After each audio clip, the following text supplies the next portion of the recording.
Hello, everyone. Thank you so much for joining us on today's webinar, 5 Ways to Build Buzz for Your ReStore. Today, we are sharing unique and profitable ideas you can implement this year at your ReStore that will inspire customer loyalty and drive growth.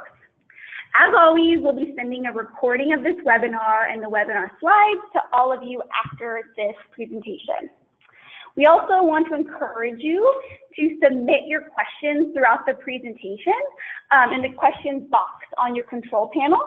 At the end, we will be having a Q&A session with our panelists. All right. So without further ado, let's introduce our panelists. First, we have Corey Blake, who is a Customer Success Manager here at MobileCause. Corey advises and guides our customers with fundraising and donor engagement strategies. He has worked with countless nonprofits and really guiding them through successful campaigns and sharing his breadth of fundraising experience during his presentation. And then now we have Brooke Baker, who is the ReStore Marketing Administrator for the Habitat for Humanity of Greater Los Angeles ReStore. She previously has worked at an international athletic shoe company and marketing over 300 outlet stores. So we're excited to have them with us today. We have a very exciting webinar agenda.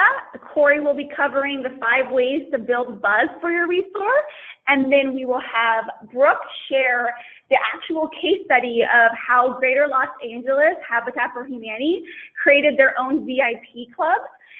So that will be great, and then we'll close it up with some Q&A. All right. So let's first take a quick poll. One second.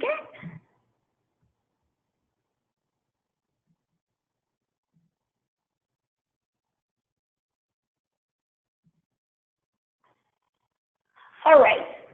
What is your biggest challenge at your ReStore? I'll give you a few moments to fill that out.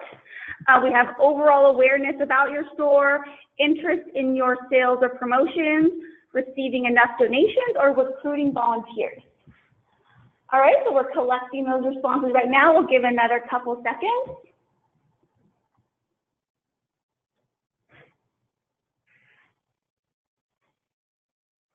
All right, looks like most people are still voting. You guys are an active bunch out there. Okay, let's close it and see those results. All right, so it looks like 48% is really talking about the overall awareness about your store. And then we have it matched 21% for interest in sales and promotions and receiving enough donations. Okay, great. So, let's see, that's not what I want to do. Okay, so let's move on and let's pass it over to Corey. 1 second.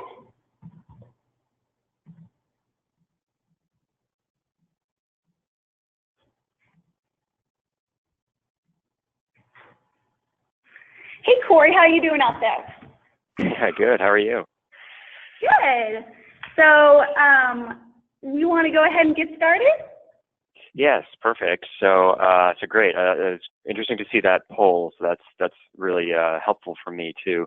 So great. So yeah, I've had the honor of working with a lot of Habitat for Humanity locations and branches across the country for about 5 years now, and we've really learned a lot. And one of the things that I think is most exciting was this sort of unique situation that you have with ReStores, and we found a really interesting way of creating this sort of engagement tool, helping build buzz, increasing awareness, things like that, driving customers both to the store and also encouraging loyalty so they come back. So one of the great ways that we found, obviously, as you can see from this picture of everybody smiling around a phone, is the text messaging is a really powerful way to keep people engaged. It has an immediacy to it. And so Let me see if I can progress here to the next slide. We can talk about the Akila. I don't know if you can move it forward. Oh, there we go. There we go. So yeah, basically this kind of, embracing messaging, like why text messaging, why does it work, and really knowing its strengths. Text messaging obviously isn't meant to exist in a vacuum. It's not meant to replace everything else, but it does have it's a very sort of additive solution that we feel and we've seen work really well. So the immediacy of text, so when you receive a text, whether it's from an organization or just a friend or, a relative, pops right up. I mean, as you can see on the picture there with the little iWatch, whether it's that or a mobile device like a phone, it comes right to you. So there's been studies done that text messaging has a 98% open rate. And that's because just of the way that text messaging in phones has been built or in devices, it just pops right up. So you can't help but see it and read it. So that's really powerful, and it can help to capture an impulse. So if I see a text pop up, I'm going to read it. And the way that the text messaging works is, if you see on the image on the right there where you see the, check it out at habitat.org/volunteer, that'll be a link for people. Like they can just tap on that and that'll open up on their phone. So that could link to a YouTube video, and the video would start playing right away, web page, images, things like that. And so you're really able to drive people to pique their curiosity and have them take the action right away. And that's really powerful. And then segmented storytelling. This is really, really important and really powerful. Being able to target your text messages. So you're not just blasting the same thing out to everybody. You're segmenting people down into groups of potential customers, new customers, returning customers, people who have donated, people who have volunteered, things like that. There's a lot of ways you can really essentially slice that pie and talk to people so that the texts you're giving them are going to be the most engaging and interesting for them. The more value you can present to them, the more they're going to take action later when you do an ask. So it's really important to be able to give them the content that most resonates to them. And that feeds into this sort of fostering loyalty. If you are giving them that content, now they're getting these messages of value and they're seeing how it relates to the ReStore and their relationship to that ReStore. And so now they have a loyalty. There's a bit of a personality to the ReStore, and it encourages them to return and identify the experiences that they get through text messaging and actually going to the ReStore. So they're likely to go back. That's obviously what we want to do. Or if they haven't gone at all, the idea is to get them opted in to learn more, and through the text messaging foster this curiosity and also a loyalty of, the ReStore does good work. It is a store, but there's also this nonprofit sort of benefit to the community, and so I want to support that. So okay, if we can go to the next slide. So how do we start texting people? So obviously you need phone numbers to text to, and so there's a few ways to get that. The best way is to get people to opt in. So that would mean a call to action where you're encouraging people to either text in. So like on the right, they text Habitat News, and then they would get back a custom message in response, letting them know, oh, thanks so much, you're subscribed, this is how often we'll text you back, things like that. The other is a subscription form that you can embed on your website. So you can link to that, in a call to action. If you're posting on Facebook, say, if you want to get, news about the ReStore, send right to your phone, click here, and then they land on a web page and they fill out the form. So the idea is to present the call to action and how they respond to it with the easiest way, basically the shortest distance to them becoming subscribed. And it really depends on the environment that they're in. So like Facebook, it's a lot easier, even if I'm on my phone, it's a lot easier for me to just tap a link and then fill out a form than it is for me to back out of Facebook, open up a new text message, and then try and remember the number and the keyword and things like that. having them text in really works best if there's signage, which ReStore, that's a great thing, is to have signage in the store so that people that are there see that they can text in and they can get information about sales and things like that. Or if, outside of sales, or PSA, if you're doing a spot on local news and you want to let people know, like, hey, if you want to come back to ReStore, this is how you can learn more about it. Things like that. PSAs, print, and on PSAs and print and like a live call to action are best for having them text generally, and having them click to get to a link generally is best on websites, social media, and email. Obviously, there's exceptions to that, but I would say that's kind of the general rule of thumb.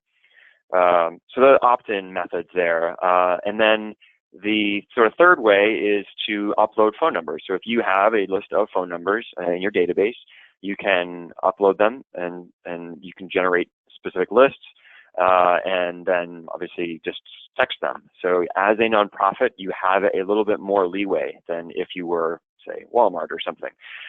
So you are able to upload phone numbers of volunteers and donors and basically anybody you've had a relationship with in the past, and then you can message them.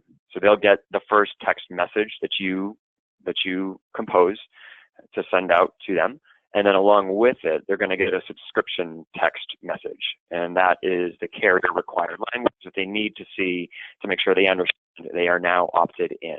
So they don't have to take any action. They just get the text, and if they do nothing, they remain subscribed. And what we generally see is that the majority do nothing, because that is kind of the path of least resistance, is they just see the text and like, oh, that's interesting. I wonder what this will be like. And they kind of wait. And as long as you provide good content, they'll stick around. But they can always at any time reply stop and unsubscribe. So as you see on the right there's that text stop to unsubscribe. And so at any point, if anybody's not into it, which is totally fine, of course, you want them to get the information in the method most comfortable to them. So let's go to the next slide, and we can talk a little bit about the first way of kind of getting people to opt in. So since that is kind of the best case scenario, having them proactively say, yes, I'm interested in this content, then we want to find, creative ways for them to opt in, so they get excited about that kind of content. So there's a few ways here of, bribery is always a good strategy. Giving people an incentive to text in. So if they get something out of it right away, especially as a ReStore, this is something where they generally are going to get things anyway. And so it's a good opportunity for you to say, hey, if you want to learn more about the ReStore and get a 10% discount on your first purchase, text, whatever. Or for a chance to win, and there's prizes, or the exclusive content, which to me, I think the first two are easy ways to get people in, but to get people to stick around is to offer that exclusive content.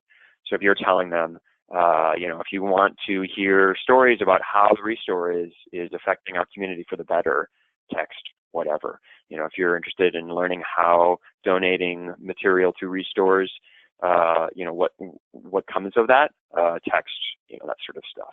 And you can certainly do a combination where you can say, if you want a chance to win something, text in this way, and we'll also keep you updated on, special offers and how the ReStore is making a difference, something like that. So anything we can do to not only get them to text in, of course, but give them a sense of an expectation of what they're going to get is also a good tip. Okay, let's go to the next slide. So once they're subscribed, now obviously we can start texting them. So we generally recommend this sort of 3-to-1 ratio. Sometimes people will come on board with us, and their first text right out of the gate will be an ask, and we almost always see it be disappointing, just because it's the first time they're hearing from you in this method, and it's a little jarring to just sort of right at the gate, hey, would you like to make a donation?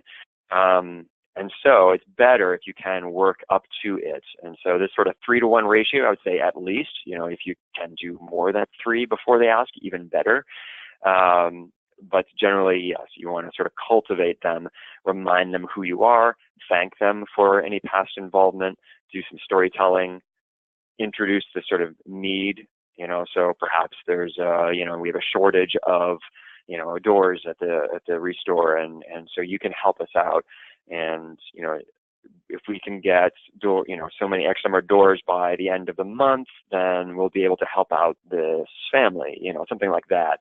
That's sort of one way to craft it, sort of introduce the need, establish a sense of urgency, and then say, hey, if you are able to make a donation of items to the ReStore, click here. And then it takes them to, maybe it's a form where they sort of are in essence RSVP, or just basically commit, make a pledge that they'd like to, or choose a time to stop by, things like that.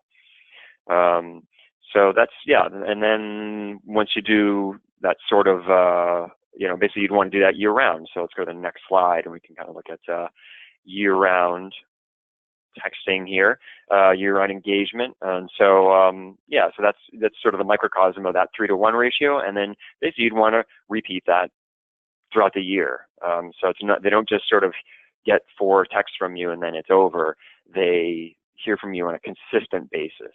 And so establishing the frequency, like I said, in the call to action, even, you can really set, we'd like to text you once a month with how the ReStore is making a difference, or once a month with sales and exclusive offers, things like that, where they understand, okay, great, I'm going to get 1 text a month. And so they know what they're getting into.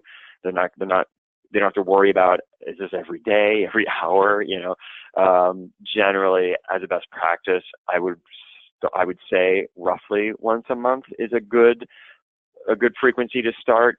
But it really does depend on really what you establish and the content you're sending. And obviously there's times where you'll want to increase it because it's, like around the holidays, or there's some sort of situation where it merits, there's just more activity and there's more things to talk about.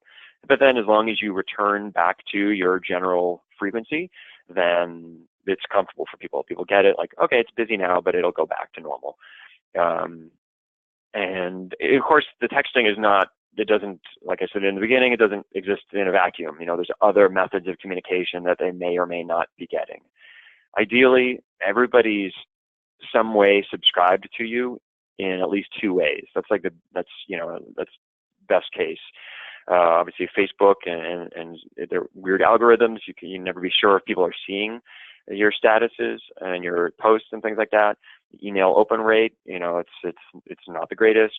Twitter, there's other things like that where direct mail, so you want to be aware that people may hopefully be getting these other methods. And so you don't want any of these channels to be redundant, because then it's sort of like, well, why bother? So they would unfollow you on Facebook, or they'd unsubscribe you on text. There's going to be times where you want these different channels to reinforce and kind of echo each other. They definitely need to be aware of each other, but by and large, you want them all to be offering an sort of exclusive, at the very least, an exclusive angle or perspective on your content, but ideally their own content. So let's go to the next one. I think we have some examples. So basically, here's a few. This one on the right that you see here. So my thing, I'm always sort of encouraging people to really look for the story. Humans love stories. That's what engages us. That's what draws us in, and it ultimately is what drives us to take action. There's a million good organizations to donate to. Why yours? Why go to the ReStore versus going to, Home Depot or whatever? You want to be able to draw them in on the really the story of your location, and stories are everywhere. In this example on the right here, it's kind of funny when you think about it. It's like, the life of a door, basically. So it's like, what happens when you donate something? So if I donate a door, what happens? And a lot of people probably don't. I assume, like, well, I don't know, it just kind of goes away, and then somebody sells it, and to follow that, would be interesting, to show like, okay, we collect it, and then you're not only just showing the process, but you're actually showing how it interacts with people. And that's obviously ultimately the goal, is we want to understand how people's lives are being affected by this. And that's why ReStore has a greater value for people, is because there is that goodwill that it does, and it has that greater sort of ripple out effect to the community. So you want to find ways to spotlight that, whether you're spotlighting just a door, or a customer, or a family that received a house, or a volunteer who helped build a house, things like that. Jane is passionate about our community and volunteers at our ReStore to make a difference. Watch Jane's story here. And then that link goes to a YouTube video. And it doesn't have to be long. It doesn't have to be a full-on, feature film. It can literally be with your iPhone. You just have Jane talk for 20 seconds about what it means to her. And that's great. It's generally the shorter the better, and I would say try and keep it to a minute or less.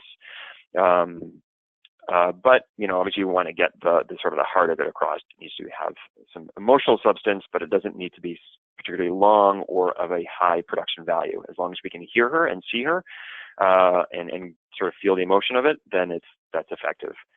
So that Bitly, that in this example here, Bitly is a free service, and so you can use that if you want, where you basically sign up and you can put in a URL. So you put in the full link there, and then you can have the URL track actually what clicks through. So you're able to, depending on the link you use in your text, actually track how it performs when you send the text out. I think that's everything I had. Okay, great. Thank you so much, Corey.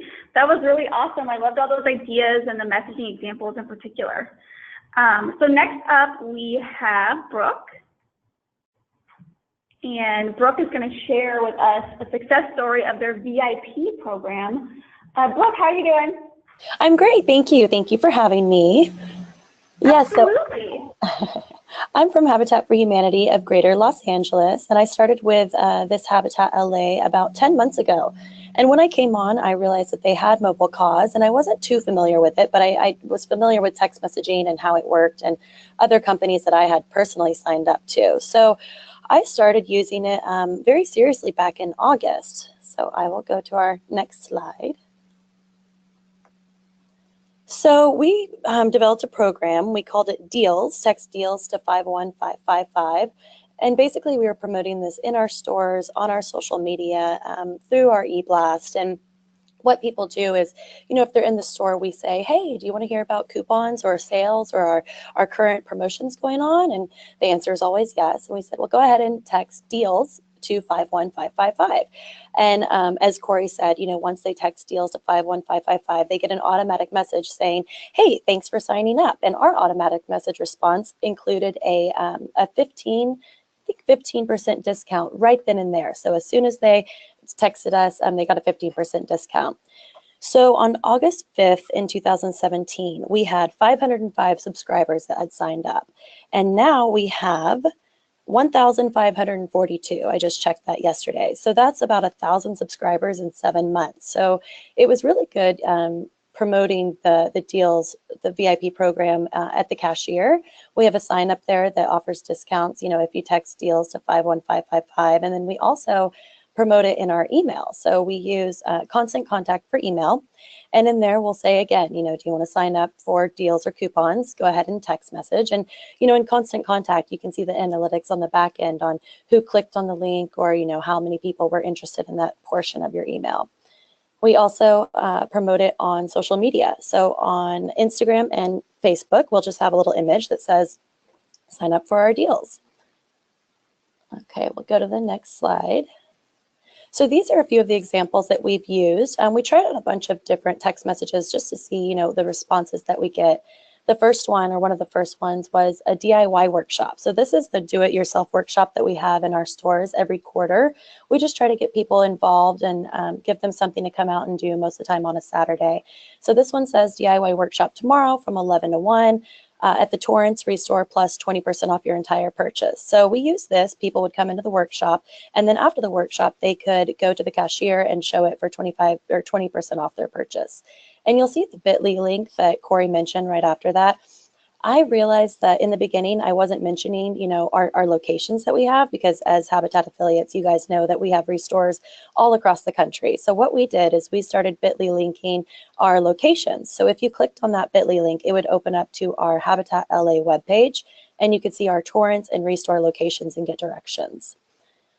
The next one that we tried was a free gift. As you guys know, sometimes you get so many different items donated, and sometimes you can't sell all of those items. So what we did is we used a few of these items as a free gift to see how many people we could get into the store August 18th through the 20th. They came up to the cashier would hand them their free gift, and we actually numbered the gifts so we could tell how many people came in. The response wasn't amazing, but we're learning. So we keep track of each text message to see which one does better. I'll go to the next slide here. Kayla, can you click it for me?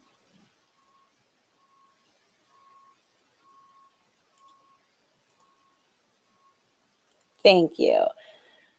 Okay, so as you guys know, sometimes you have merchandise coming in and it's a lot at one time. So you need to clear out your ReStores and get some more sales on the books. So this one is promoting bathtubs, tile, patio furniture, and flooring. And then we had Shop for the Holidays. We had some awesome holiday items that came into our store that would have been good for stocking stuffers and Christmas gifts. So we were promoting that as well. And as you see, we have the bit.ly link there for the locations. I'll go to the next slide. So just one more thing to add. Sorry, this is Kayla's poll. One more thing to add, these text messages, what we figured out is a lot of the promotions that worked is 20% off your entire purchase or 10% off one item today. We really like the percent off, and people come in and use that, especially towards the end of the month. If you're trying to hit a sales goal, we like to blast out a text message offering our VIP deals members to come in, shop the store, and then get a percent off. And that really helps our numbers towards the end of the month. That was great. Thank you, Brooke. We really appreciate you sharing that success, and hopefully that's helpful to other people to really apply those certain tactics. So next up, we just wanted, because we've talked about all these great ideas, we want to give you an opportunity that if you are interested in learning more about what we talked about today and applying it to your ReStore strategy, we just want to give you a chance to say, yes, absolutely, you want to chat more about this and learn how it works, or not today, but maybe in the future. So let's go ahead and just launch that poll really quickly. And I'll give you guys a few moments to fill that out.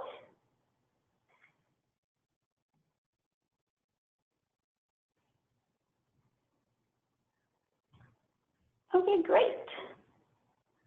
Thank you so much. And now let's go ahead and move on to the question and answer portion of this. So the first question is, we have someone asking, this is for Corey, can you explain a little bit more about how frequent you should send text messages?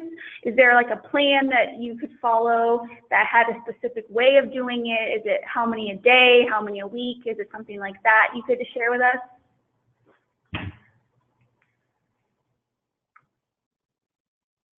Corey, you there? Here we go. Sorry about that. Yes, my sort of default answer to that is that the content really sort of drives it. And the sort of extreme example I usually give is that churches will sometimes do a sort of messaging campaign where they'll say, if you want daily Bible quotes, text Bible to 51555. And normally I would never suggest a daily text sort of campaign. That's usually too much, but that segment, that content, that's perfect, and they love that. And so it really is it really is driven by the content. Now, sort of, that aside, I would say normally once a month is a comfortable frequency for most people, maybe even every other month if you're a little shy about it. It also is really influenced by who is on your list. So if you had people text in or fill out a form and they have all opted in, then they're probably a little bit more willing to get text messages because they've said, yes, I want it. And so there I would say, yeah, once a month's probably fine. You maybe even every 3 weeks. And if not, if it's a group of people who you have uploaded their number, then I would say, yeah, maybe once. And if if you're really shy about it, if you happen to know that database you've uploaded, maybe that's a group of people you happen to know, like, I'm not so sure about this group of people, maybe make it once every other month. It's a trick. You certainly don't want to overwhelm and harass and sort of barrage them, but you don't want it so infrequent that they forget what it even is. So that's kind of why I say, generally once a month is pretty comfortable. I would say, once a week, I'd say would be, you'd really want to make sure you have good content that necessitates that. Once every other week, once every 3 weeks, once a month. That's generally what I see, that kind of frequency. Okay, great. And then Brooke, for you, so you've done this, you've sent it out. What would you say you've seen as far as the opt-in and getting people to get excited about receiving the text messages? What kind of other feedback can you give the audience? Yeah, so a lot of our VIP deals are our customers, not so much our donors, but our customers. And since they are signing up either in the store once they're shopping or from an e-blast or on social media, they are wanting to get those coupons and those promotions. So we have done a survey through SurveyMonkey, and what we found out is people want more text messages actually, and more coupons and promotions. We probably send out 2 a month right now, so we're looking at doing a few more. We've only had 2 people unsubscribe from our 1,500 and however many we have right now. So I think that's a really good showing of how many customers actually want to be opted in and don't unsubscribe from our deals. That's great. Before I get to the next question, I just want to encourage anyone who's still out there that they can enter in their questions in the questions panel. We have a few moments to answer anything that may be piquing your interest. Next up, I'm going to ask Corey. So Corey, when you are doing a subscriber list, can you explain the difference between a subscriber list, building that versus getting someone to subscribe for your messages versus, your promotions versus like volunteers or donations? Well, so like if you were looking to, how would you use messaging to get volunteers versus how you would get messaging to get donations or sell promotions? Got it. Okay, great. Yeah, I think I would say have a keyword, just like how Brooke sort of has deals specifically for deals. You'd want a different one for volunteers. So if you're interested in volunteering, text whatever, volunteer or something, probably shorter than that, but some word to a number. And we can have that response that comes back linked to a volunteer sign-up form. And so then you'd be able to see, okay, these people texted in, so there was an impulse of curiosity, and then, X percentage actually filled out the form and went through with it, but we have the rest of them where they texted but didn't fill it out. So now you have 2 groups of people within that sort of volunteer umbrella, and you could, if they've signed up, then you can just text volunteers, and you can use text messaging as a way to coordinate volunteers, saying, hey, we need this shift covered this weekend, who can do it, things like that. But for those that texted but didn't actually go through with it, then maybe you want to text them about volunteering and how great it is and the value of it, and obviously they're interested, but they didn't quite go all the way, and help them understand more about it. You're able to, in our system, you're able to upload different lists, different groups. So if you had a list of people who you thought could be volunteers, you'd want to upload those people separately from customers and donors and things like that. Is that answering your question? Yes, thank you. And then the last question we have here is for Brooke. Brooke, how have you used social media to advance these efforts? On our social media, we do post on Instagram and Facebook pretty frequently to sign up for deals 51555.